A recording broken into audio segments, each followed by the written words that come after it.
राधे राधे। बृहदारण्यकोपनिषद में एक मंत्र आया, जो मंत्र कह रहा है कि अहम ब्रह्मास्मि। क्या मतलब? मैं ब्रह्म हूं, मैं जीव नहीं हूं, मैं ब्रह्म हूं। आप ब्रह्म हैं। हम जो कहते हैं ना कि तीन तत्व है, ब्रह्म जीव माया, ये मंत्र कह रहे हैं नहीं, सब ब्रह्म ही हैं। मैं ब्रह्म हूं, आप ब्रह्म हैं, सभी ब्रह्म हैं। ये अद्वैतवाद है जी। जो केवल ब्रह्म को मानने वाले होते हैं वो ऐसा कहते हैं कि हम ब्रह्म हैं, सभी ब्रह्म हैं, दूसरा और कोई तत्व नहीं है। लेकिन फिर वेद कह रहा है, बृहदारण्यकोपनिषद के दूसरे अध्याय के पहले ब्राह्मण का विश्व मंत्र, यथाग्नेः क्षुद्रा विस्फुलिंगा व्युच्चरन्ति एवमेवस्मादात्मनः सर्वाणि भूतानि व्युच्चरन्ति। ये मंत्र कह रहा है कि जैसे बहुत बड़ा अग्नि कुंड है, उसमें से चिंगारी उत्पन्न हो रहा है, लाखों करोड़ों चिंगारी उत्पन्न हो रहा है, ठीक इसी प्रकार ब्रह्म एक बहुत बड़ा अग्नि कुंड के समान है और उसमें से लाखों करोड़ों अनंत जीव प्रकट हुए हैं। अब बताइए, एक तरफ वेद कहता है कि ब्रह्म जीव ये दो तत्व नहीं है, ये एक ही है, इनमें अभेद है, कोई भेद नहीं है। अहम ब्रह्मास्मि। ठीक इसी प्रकार तत्वमसि, ये छांदोग्योपनिषद का मंत्र है, छठे अध्याय के 8वें प्रपाठक का 7वां मंत्र। अयम आत्मा ब्रह्म, ये बृहदारण्यकोपनिषद के चौथे अध्याय के चौथे ब्राह्मण का 5वां मंत्र है। ये मंत्र मांडुक्योपनिषद में भी है, दूसरा मंत्र। ये मंत्र बृहदारण्यकोपनिषद में फिर से बताया गया है, दूसरे अध्याय के 5वें ब्राह्मण का 19वां मंत्र।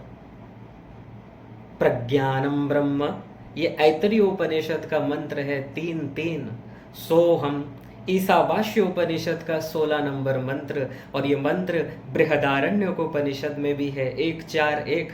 ये सभी मंत्र कह रहे हैं कि मैं ब्रह्म हूँ, आप ब्रह्म हैं। ये जितने भी आप जीव देख रहे हैं, ये जीव तत्व नहीं है, ये ब्रह्म है।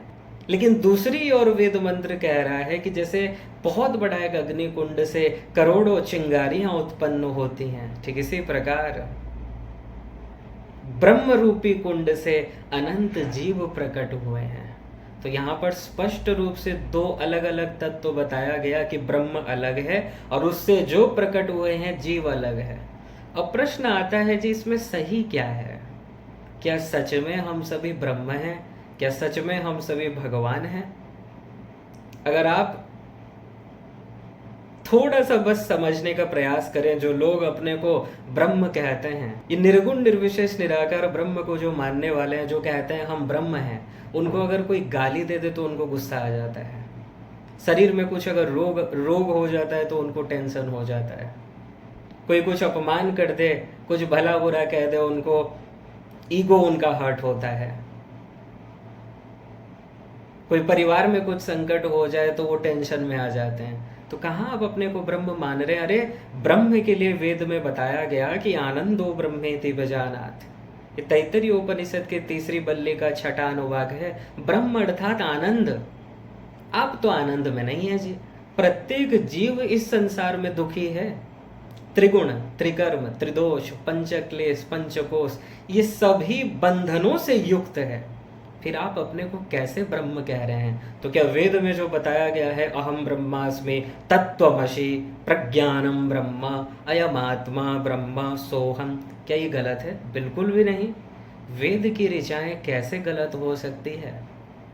प्रत्यक्ष जो सूर्य आपको दिख रहा है, ये भले ही असत्य हो जाए, लेकिन वेद वाणी असत्य नहीं हो सकती। एक एक मात्रा उसमें सत्य है।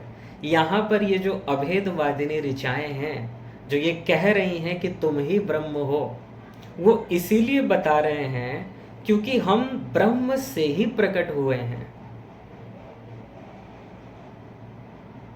जैसे देखिए, सूर्य है, सूर्य से ही किरण निकलता है, ठीक है?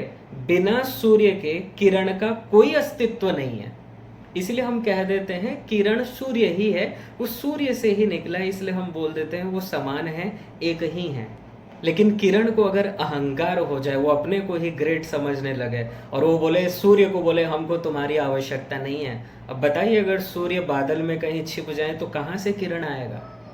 ठीक इसी प्रकार अभेदवादी ने इसीलिए बताया गया क्योंकि वो भी चेतन हैं, हम भी चेतन हैं, वो भी अनादि है, हम भी अनादि हैं, अर्थात सदा से हैं, सदा से ब्रह्म हैं, सदा से हम हैं। वो चेतन हैं, हम भी चेतन हैं। लेकिन अगर कोई जीव ये चैलेंज करे भगवान को, ब्रह्म को, कि हमको तुम्हारी आवश्यकता नहीं है, ये जीव का कोई अस्तित्व ही नहीं रहेगा। जीव ब्रह्म है इसीलिए कह दिया गया क्योंकि हम उसी से प्रकट हुए हैं, उसी के अंश हैं। जैसे सूर्य से किरण निकलता है तो एक ही है वो तत्वतः, लेकिन अगर किरण अहंकार करने लगे और सूर्य छिप जाए तब किरण का कोई अस्तित्व नहीं है। ठीक इसी प्रकार अगर जीव को ये अहंकार हो जाए कि मैं ब्रह्म हूं, तो भगवान अगर अपना शक्ति हटा लेंगे, ये जीव कुछ नहीं कर सकता। केनोपनिषद में विस्तार से कथा है, देवताओं को अहंकार हो गया था अपने शक्ति के ऊपर। भगवान ने शक्ति हटा लिया तो अग्नि एक तिनके को नहीं जला पाए, वायु एक तिनके को भी नहीं हिला पाए। इसलिए ये दोनों बातें सही है जी, बस समझने की आवश्यकता है। लोग कंफ्यूज हो जाते हैं। कंफ्यूज क्यों होते हैं? क्योंकि अपने से समझने का प्रयास करते हैं।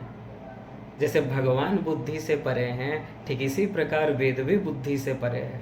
ये तभी आप समझ सकते हैं जब कोई वास्तविक महापुरुष मिल जाए। परोक्षवाद वेदोयम वाला नाम अनुशासनम 11:3-44 भागवत। वेदो नारायण साक्षात, भागवत के 6ठे स्कंद के पहले अध्याय का 40 नंबर श्लोक।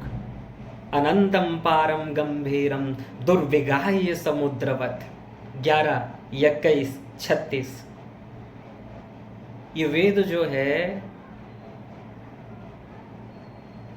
आप अपनी बुद्धि से नहीं समझ सकते, व्याकरण लगाकर नहीं समझ सकते। जब कोई श्रोत्रिय ब्रह्मनिष्ठ महापुरुष मिलेगा तभी आप समझ सकते हैं। अहम ब्रह्मास्मि तत्त्वमसि प्रज्ञानम ब्रह्म अयम आत्मा ब्रह्म सोहम, ये सब इसीलिए कहा गया क्योंकि आप उसी ब्रह्म के ही अंश हैं, आप उससे भिन्न नहीं हैं। लेकिन वो मायाधीश है, आप मायाधीन हैं। बताइए कहाँ बराबरी है? वो आनंद स्वरूप है, प्रत्येक जीव दुखी है। वो सर्वज्ञ है, प्रत्येक जीव अल्पज्ञ है। तो बहुत अंतर है जी जीव और भगवान में, जीव और ब्रह्म में। जैसे लक्कड़ पत्थर की तुलना भगवान से नहीं हो सकती, ठीक इसी प्रकार जीव की तुलना भगवान से नहीं हो सकती।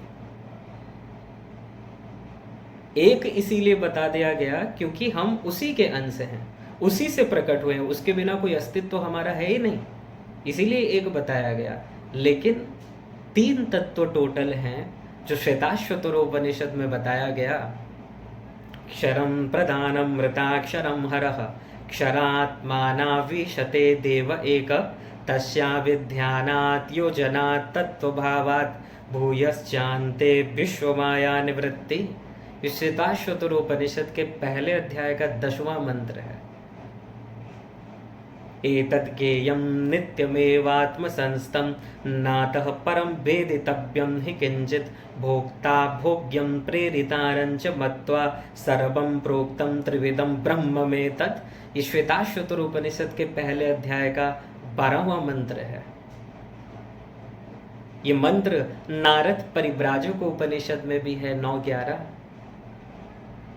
ये मंत्र कह रहा है 3 तत्व हैं, ब्रह्म जीव माया। जिसने इन 3 को जान लिया उसको और कुछ जानने की आवश्यकता नहीं है। जब तक आप इस 3 तत्वों को नहीं जानेंगे तब तक 84 लाख में भ्रमण करते रहेंगे, तब तक 84 लाख में भ्रमण करना पड़ेगा।